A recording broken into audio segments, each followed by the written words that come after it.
Hello everyone, this is part 40 of What If Naruto Was Like Edward Elric in Fullmetal Alchemist, and I hope you guys enjoy this video and to like, to subscribe, to share, and check out the playlist, to see more comment down below.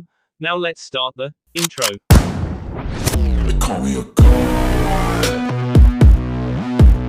They call me a god. They call me a god. Join my membership, the perks are great. It's in the description. Over the course of 6 months the world seemed to stand still. It hadn't taken long at all for news of what had occurred in the former Iwagakure to spread like wildfire, and with the identity of the perpetrator of the event already known in all of the other remaining major shinobi nations, there were immediately eyes all over the world searching for one Naruto Uzumaki. But after leaving the area of Iwa, or what used to be Iwa, it was impossible to find a trace of him or Akiza anywhere due to his ability to fly, not leaving a trail for countless miles of ground covered. There was just no way to track the wayward pair, and it was clear that they were not looking to be found anytime soon by anyone at all, friend or foe alike.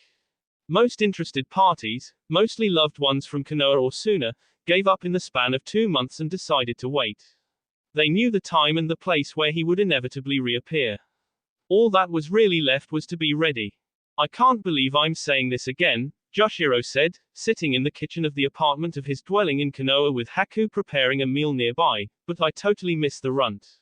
I can't believe he really left and said he isn't coming back either. He was supposed to be the one that wound up leaving Konoha once his tenure as a shinobi was over.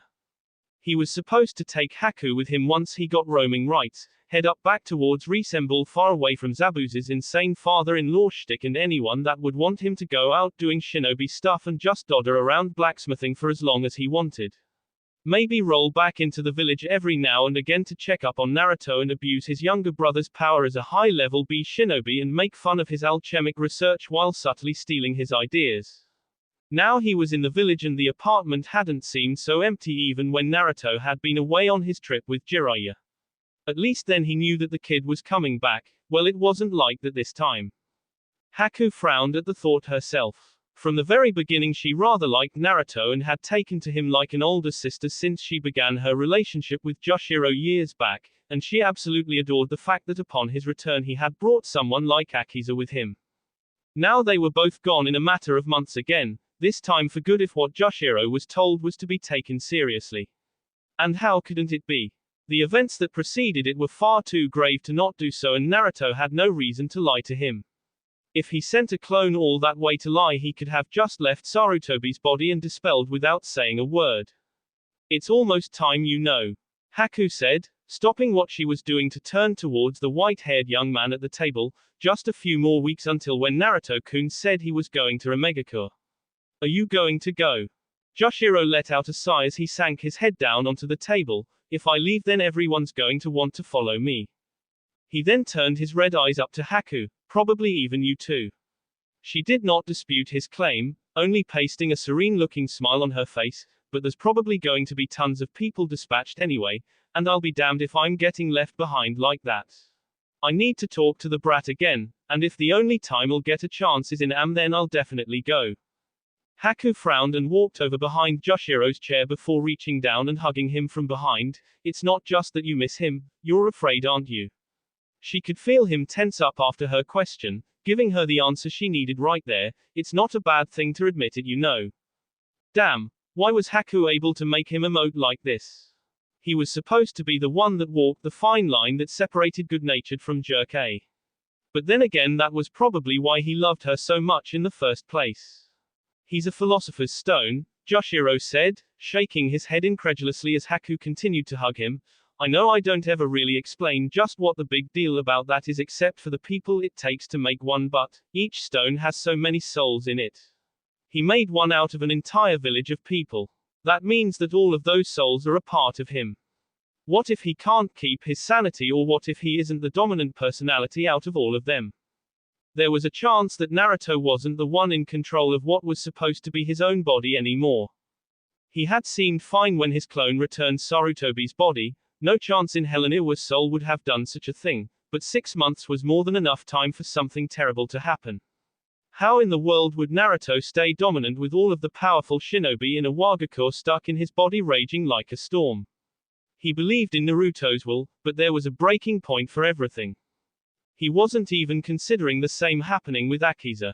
He had enough problems in his head thinking about just Naruto losing control, and he was the one that actually knew what he had gotten himself into and exactly what was happening. Akiza was probably terrified if she herself didn't find herself lost as well. What if they didn't even appear like he said he would? And why would he even put such a thing out there for everyone to see in the first place? Wouldn't a sneak attack be the preferred alternative? Maybe he was just tired. Either way, it was his job to be there and do what he could, if there was anything he could do at all. Do you really believe that your brother is that weak to lose control of his own body? Haku asked inquisitively, murmuring quietly into the back of Joshiro's hair. No. He'd fight for control until the very end no matter what. Even if he had to miss his own S. Maybe that was why he wanted 6 months. So that he could try to settle up with the souls in his body. How he was going to quell tens of thousands of angry Awagakure souls that wanted his head was anyone's guess. There's no way the runt is going to lose control of anything. Joshiro said resolutely as he rubbed the arms of the girl currently wrapped around his N. I'll go to Am myself, and whatever happens, when it's all over and done with, I'll punch him in the stomach and let him run off to wherever, or take him back home, or whatever he's going to do at that point. He then looked pointedly at Haku. And you're not going? Haku let go of him and gazed at him with a sheepish look on her face, something that would have thrown Joshiro off because he expected her to put up a fight over not going. He was fully expecting her to not feed him that night because of him telling her not to go. Is it because of the baby? She said in an obvious manner, as if she already knew the answer before realizing just what she said, with a shocked appearance making its way forward. This got Joshiro to perk up in interest, forgetting temporarily about his woes with his brother. Wait, what? What baby? He turned around in his seat to see Haku no longer standing there, as she had taken her place back at the counter to prepare the rest of the meal for that night. Haku-chan, what baby are you talking about? He said with a slight nervous stutter. The baby I was going to tell you about after you got back from Am, she mumbled quietly with a red face that he couldn't see, the baby that belongs to you. She expected an explosion of some sort out of sheer shock value, but after around a minute of silence with no other sound than Haku's up ingredients, she started to wonder. Then she heard a chair's legs slide out prior to the sound of a dull thud hitting the floor, and I can see that you're just stunned speechless. And indeed he was. Because he was out cold on the floor. Well, at least he was the first besides herself to know. Zabuza would probably kill Joshiro if he found out anytime soon. XXX. Tsunade sat sternly in her office staring at her old teammate and closest friend with a serious look on her face. Jiraiya, you're not going to Am on this mission. There's no way I can let you. Naruto would probably kill you the moment he saw you. It definitely wouldn't be a joyous reunion, that was for sure. You can't stop me, Tsunade Haim. Jiraiya said resolutely, confident in that fact but equally as serious as her. You know as well as I do that I could get out of the village and disappear just like that. Then what would make you any different from Naruto in the first place? Tsunade asked in return, why did we try to stop him from leaving the village back when Akiza had been taken if you could just decide to go on your own to try and get him? You haven't been able to pick up hide nor hair of him in 6 months. He's not your average missing nin, he's got the power to snuff out a hidden village in one night. Everyone assumed that it had taken one night because of the fact that the only people that knew what had happened were those that went with Naruto to do the deed, and per Hiruzen's last request before leaving to join him, the knowledge of that night would never go any further. Jiraiya still couldn't believe that the kid did that. But in return he probably would have done the same if he had been able to, and Tsunade had wound up captured in the past in a similar manner. He still believed that he had done the right thing in stopping him, but it proved moot when Naruto got out anyway and proceeded to not only free Akiza but to destroy all of Awagakure. And to think, decades of thousands of people that wanted to do the same, and the one that actually pulled it off probably cared the least about the existence of that village one way or the other, at least until they had screwed up and stepped on the wrong side of his line. I want to see him, Jiraiya said lowly. He was supposed to be my godkid. I was supposed to look out for him and try to guide him, and now he's disappeared off of the face of the planet.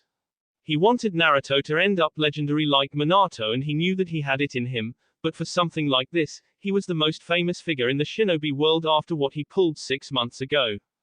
He pretty much took what Minato did to Awagakure years ago to a more complete level. Not quite the legacy he wanted Naruto to be able to carry on. But then again, Naruto had never seemed to really want to carry on anything for Minato, even if he was proud to be the man's son. He didn't really care for finishing the Rasengan, instead choosing to work on his alchemy to make his own name with his own abilities. Tsunade could see why Jiraiya would want to go so badly, and she was already going to allow Team 7 and Joshiro to go to Omegakure. Maybe one more team captain besides Kakashi would work out. If you'll be objective, then you can head out with Kakashi's group when they go to Am to observe exactly what's going to happen. They had been training for a fight, all of them, and it would be insane to say that any of them would be objective and would stay out of the way to keep the mission as just information gathering. It was something she had to say though as the Hokage, even though she knew they would fight. Sasuke, Kakashi, and Joshiro were especially chomping at the bit to get to Am. Once they got there and the fireworks began, because of course something would happen, they would jump headlong into whatever situation awaited them upon discovering Naruto's involvement. XXX. Are we almost there yet? Akiza asked Naruto as they flew through the air on his artificially constructed cloud. Do you even know where we're going in the first place to take us to Am? She asked as she kept herself attached to Naruto's back while they flew, since she couldn't stand on the cloud.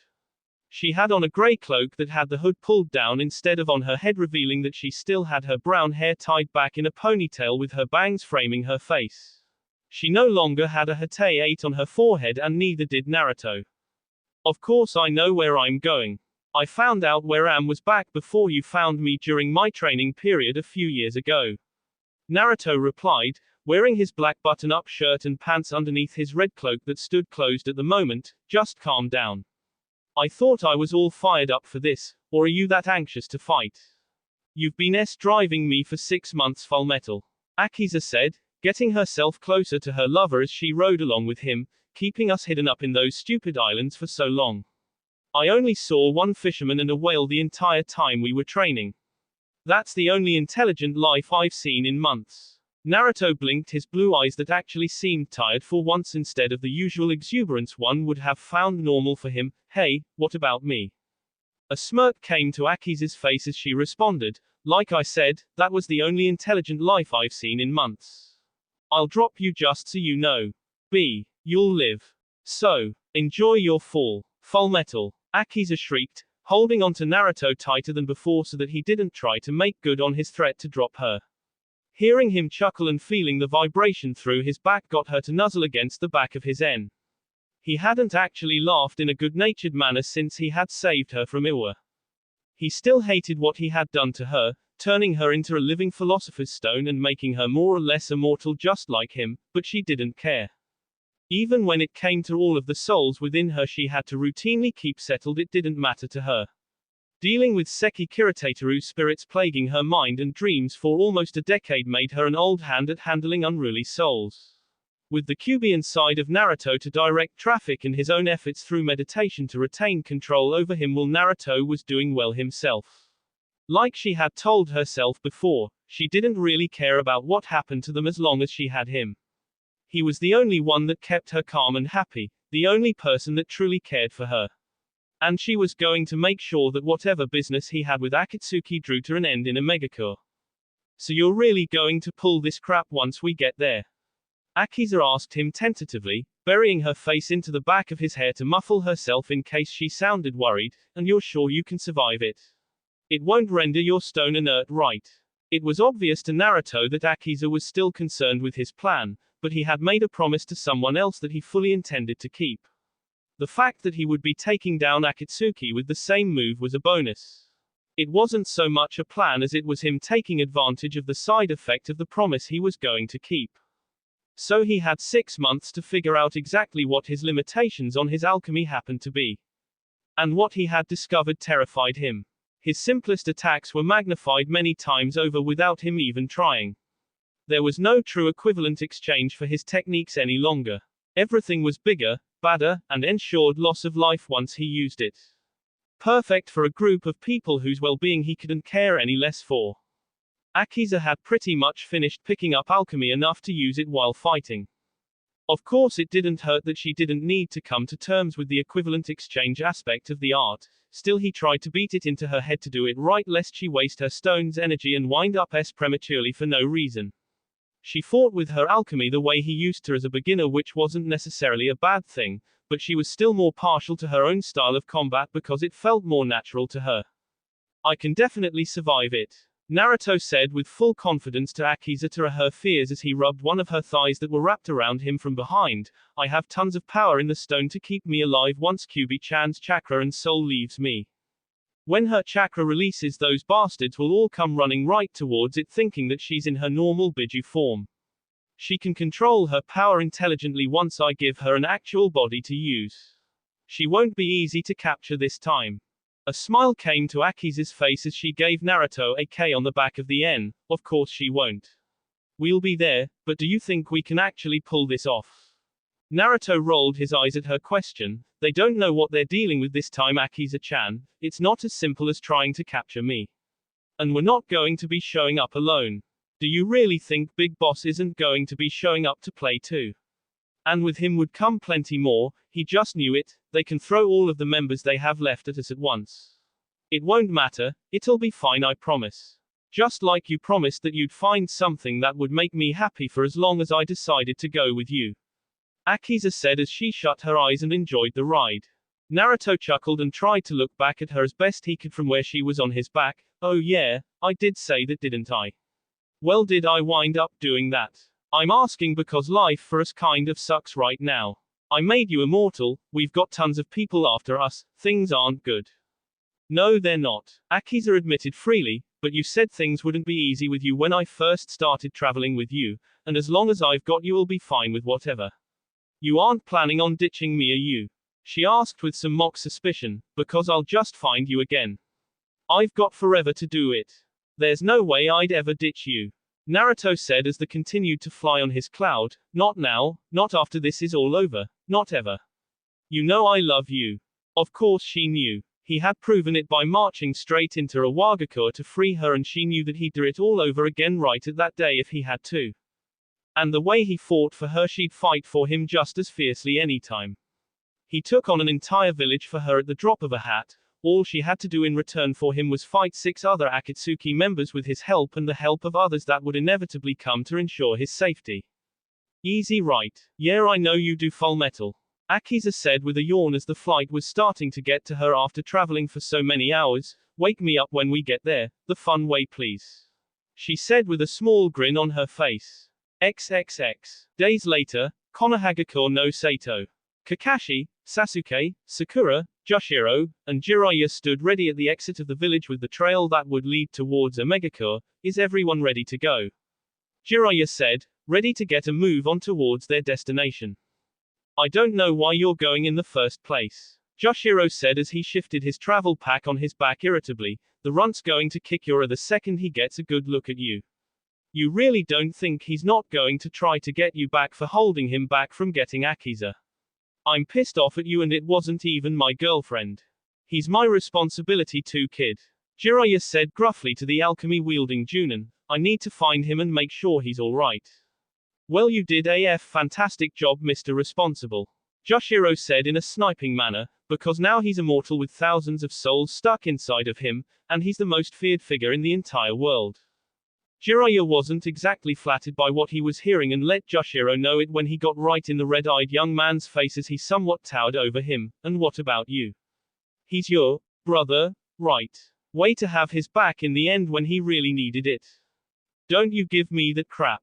I had his back the whole way, from the day I met him, and I'll always have his back, Joshiro yelled at the powerful Konoha legend, not backing down and not caring about the possible consequences. You were supposed to be his sensei, his godfather, and you hid everything from him. You never let him get a little bit of information even though you had it all. He had to fight his mother to even get you to tell him about his family that you knew personally. I'd walk right back into another hidden village for him and raze it to the ground just like it were if he needed me to.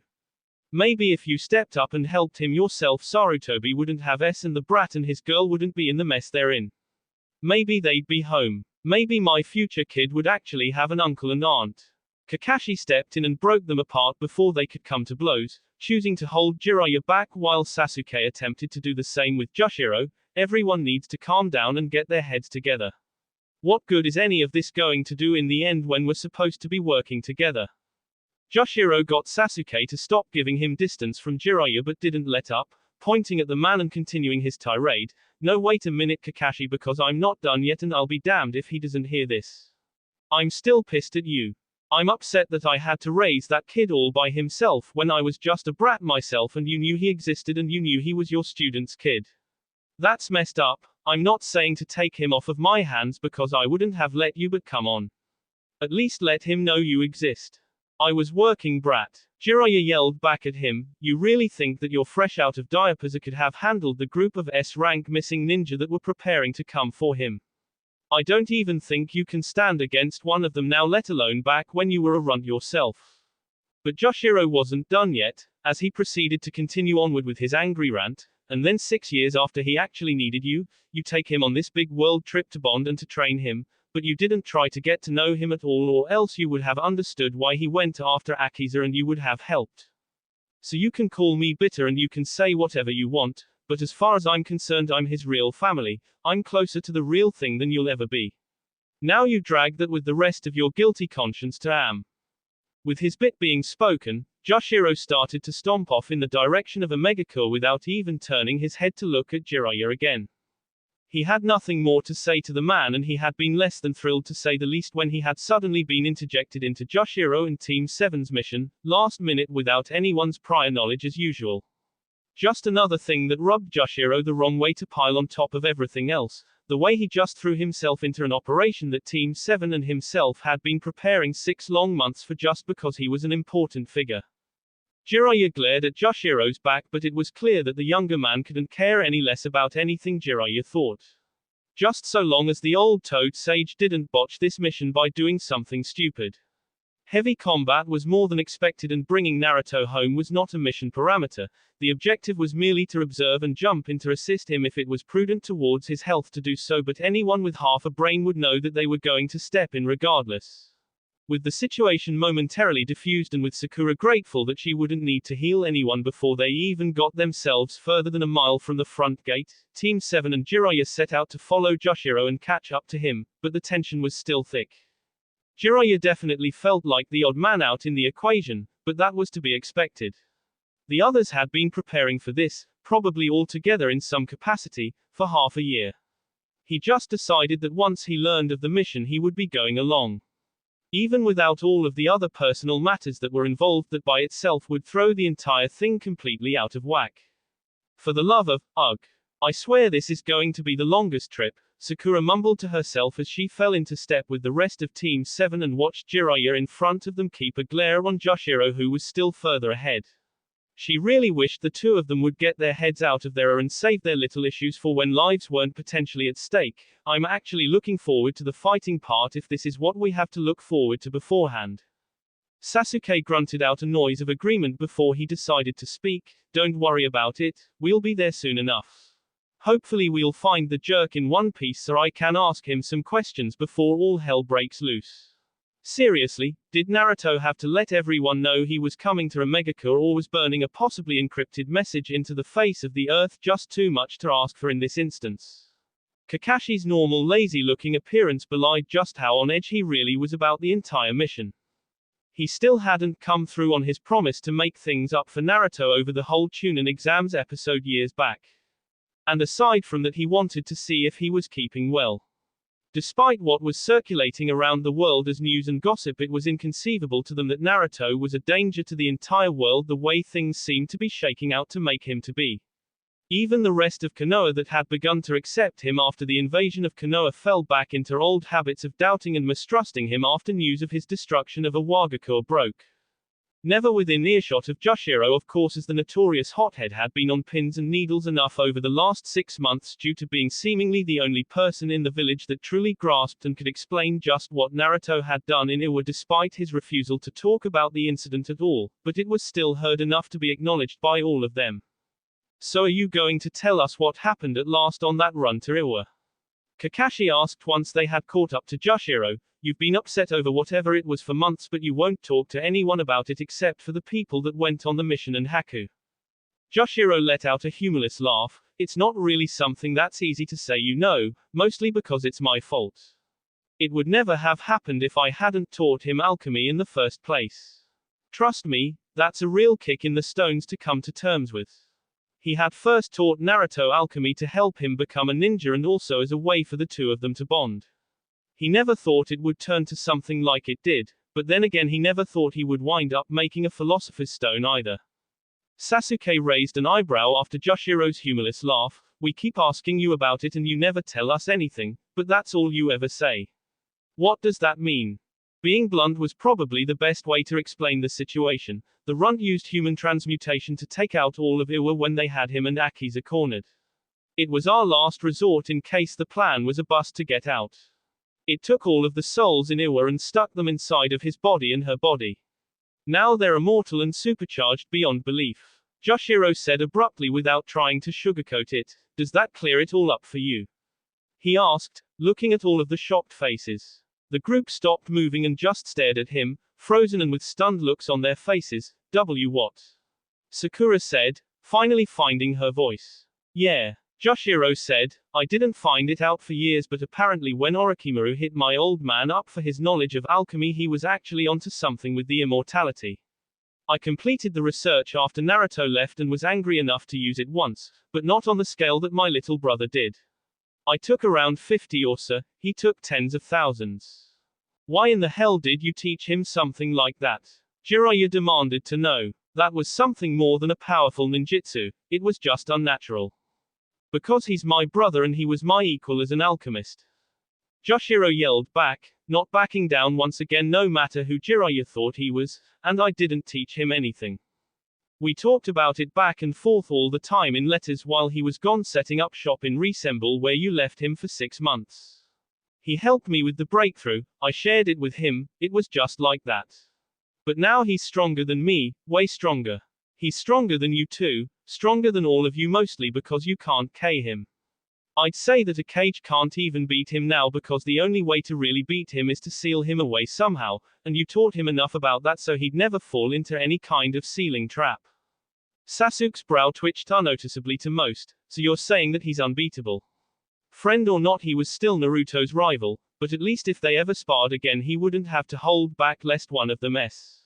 That was something good he supposed in case they ever fought again. Unless you think you can K him 25,000 times, then in a straight fight yes. Joshiro said cheekily, noticing Sasuke's ire raise slightly at the thought of being surpassed so far. As far as he knew both he and Naruto were even upon his return to Konoha and now Naruto had stumbled upon immortality. Despite how amusing Sasuke's reaction was, Joshiro's mood sobered back up, but it's not all well and good. It's a curse and we both know it and he did it to Akiza too. He's probably been beating himself up for months. Hopefully she could keep his head screwed on right.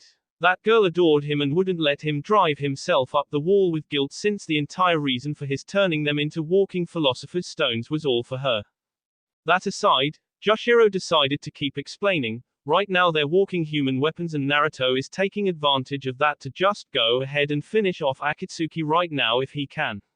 He's at least 10 times stronger than he was before, at least, and I'm not even talking about the immortality part. Itachi will definitely be there, Sasuke muttered lowly, that's what I'm most worried about right now.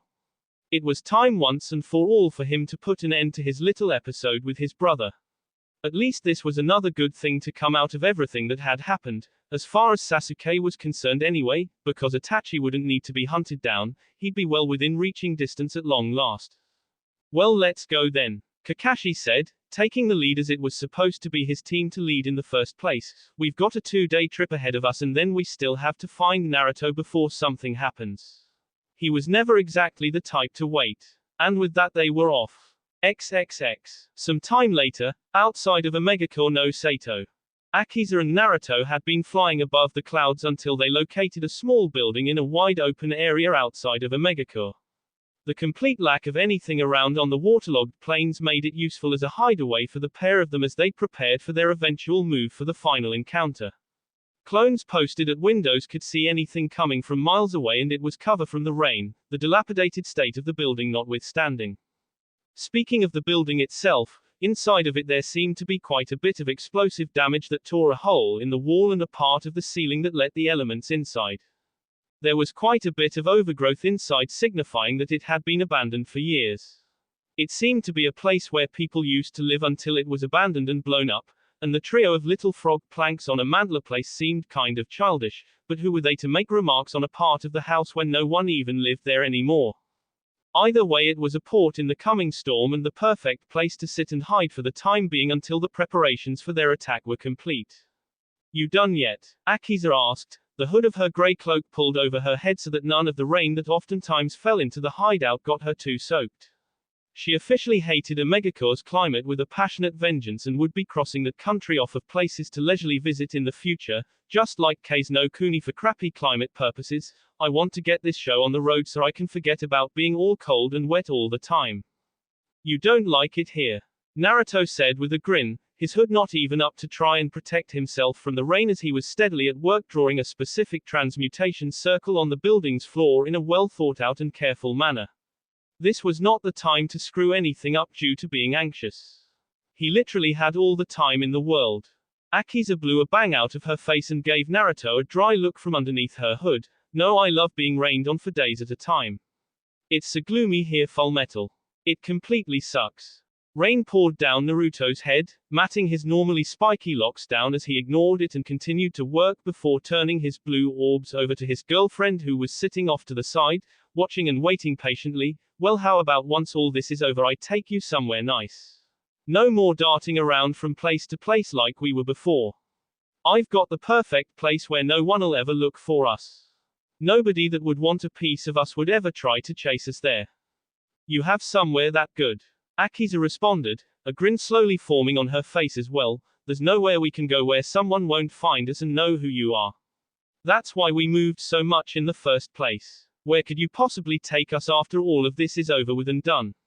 I'd love to hear what you've got for me on that front. It's good, I promise. Naruto said, taking a short reprieve from the drawing of his transmutation circle. You'll definitely like it. It's probably the only place in the world you haven't been yet, and it's the nicest place I've ever been to. I always wanted to go back, it's kind of a special place. Akiza tilted her head curiously, special like the place on the Hokage monument used to be. She asked him. Naruto shook his head in return as he walked over to her and sat down. No. That place was kind of an escape back when I was a kid. This place I'm talking about now is special for real reasons. It's a good place to be if it weren't so hard to get to, but I can fly so who cares about that?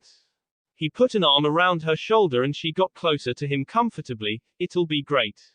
It's really peaceful. She set her hooded head against him and tried to ignore the rain the way he seemed to be able to, shutting her eyes to try and rest up a bit. Peaceful. That sounds good. I mean, I don't know how you'll deal with not getting to fight every day, you stir-crazy jerk, but for someone as easygoing as me it should be wonderful. She let out a slight laugh at the playful jab she had just given. I'm kind of sick of fighting anyway. Taking orders and all of that crap.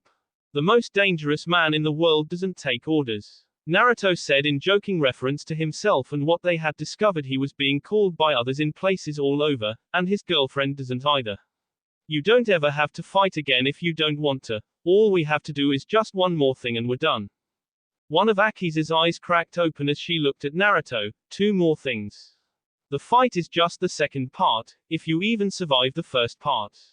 She felt Naruto pull her hood back and give her a peck on the forehead where her Hatei 8 used to sit, but then again you can't or so you say. She finished as she pulled the hood of Naruto's red cloak up over his head to cover his head. You scared? Naruto asked her as he heard the tone she was using. It could have been taken as pessimistic or as a form of realism, but what exactly did logic have to do with what had happened to them thus far?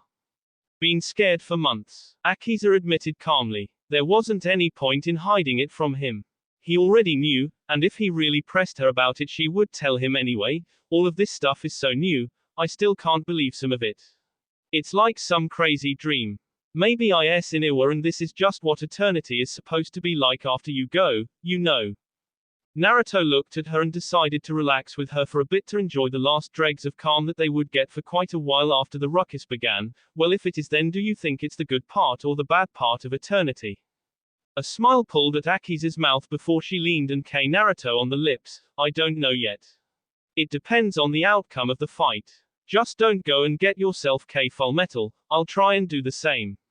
She placed a finger to his mouth before he immediately responded in the manner she had been anticipating, and don't give me that, we can't crap.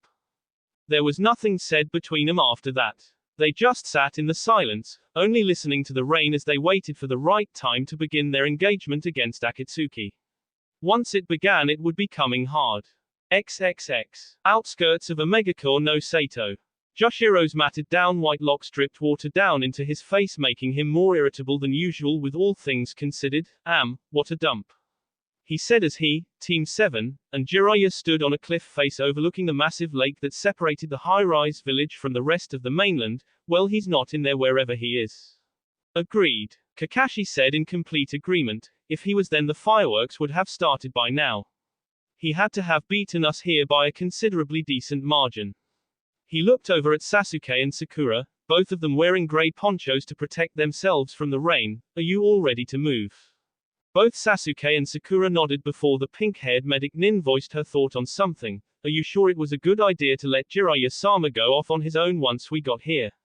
Once they had gotten close to their current location, Jiraiya had split off from the rest of them with nary a word.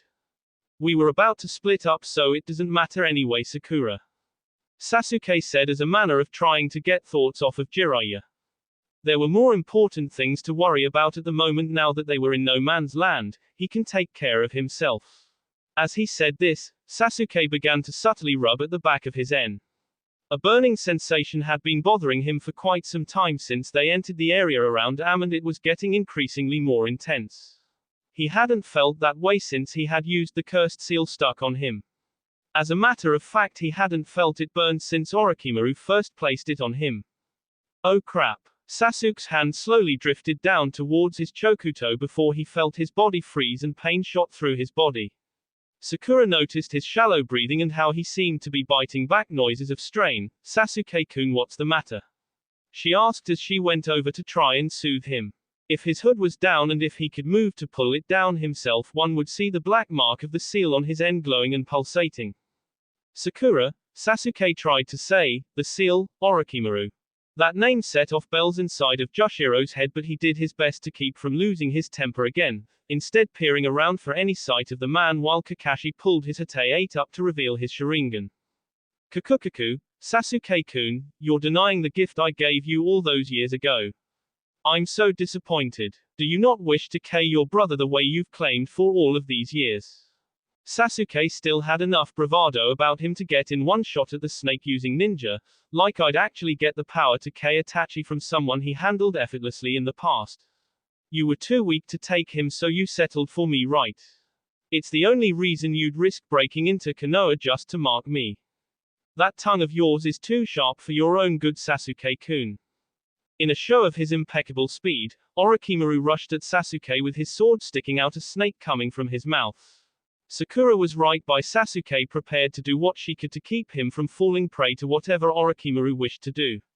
Before any sort of attack could be launched on Sasuke and Sakura, who was trying to protect him, the spinning alchemically enhanced chakram on a chain of Joshiro see him off from finishing. Orochimaru jumped away from Sasuke and finished pulling the Kusanagi sword from his mouth as he stared down Sasuke and Sakura. Just sit tight, Sasuke-kun. I'll be with you in a moment to take your body. Over my body, Joshiro said, stepping in front of them, spinning his weapon around in a threatening manner. That was the general idea in the first place, my boy. Orochimaru said with an amused chuckle, your body and everyone else's, except Sasuke-kun's, of course. Joshiro simply kept glaring at Orochimaru. Aha, he quickly turned his eyes to Kakashi, who looked like he was ready to fight. Kakashi, you and Sakura get Sasuke out of here. This is my fight. The experienced Konoha Junin turned to Joshiro in surprise. What?